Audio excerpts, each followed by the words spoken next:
അളി അത്യാവശ്യമായിട്ട് ഒരു 500 രൂപ തന്നേ പറ്റൂ. അത് ആരുടെ ചോദിക്കാൻ നിവൃത്തിയില്ല, അതിനാണ് നിൻ്റെ അടുത്ത് ചോദിക്കുന്ന. ഒരു 500 രൂപ താളിയാ, നാളെ തരാളിയാ. അളിയാ അത്യാവശ്യം എന്ന് പറഞ്ഞു കഴിഞ്ഞാൽ എൻ്റെ കയ്യിൽ വേറെ പൈസയൊന്നുമില്ല. നിങ്ങൾ പറയൊക്കെ വെച്ചേക്കുന്നത് ഒരു കാര്യത്തിന് വേണ്ടി വെച്ചേക്കുന്നത്. നിങ്ങൾ തന്നു കഴിഞ്ഞാൽ നിങ്ങൾ കറക്റ്റ് സമയത്ത് പൈസ തരത്തില്ല, അതല്ലേ വിഷയം. അളിയാ കളിക്കല്ലേ, നാളെ തരാന്നല്ലേ പറഞ്ഞ. നീ താ, ഉണ്ടെങ്കിൽ താ ഇങ്ങോട്ട്, ഞാൻ തരാം. 500 തരാം, അത് കറക്റ്റ് എനിക്ക് തരണം. എൻ്റെ ആവശ്യം കഴിഞ്ഞാൽ എനിക്ക് തിരിച്ച് തരണം. അതാ ആ ഇതേ ഉള്ള എൻ്റെ കയ്യിൽ. താളിയെത്തി അത്യാവശ്യം ഉണ്ടോ കളിയാ. Okay super, thank you. ഇതെന്താന്ന് വില കാണിച്ച് പോകണം. അല്ലേ ആ പണിയൊന്നും പോയില്ലേ? എന്തോറ്റി സ്വന്തം കണ്ട പരിചയം കഴിയുന്നു?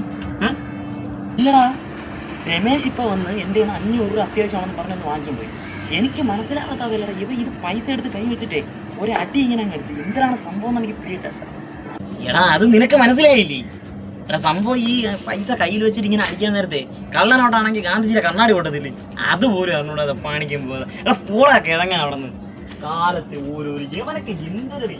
ഓ അത് അത് അത് ഞാൻ ഓർത്തില്ല. അങ്ങനെ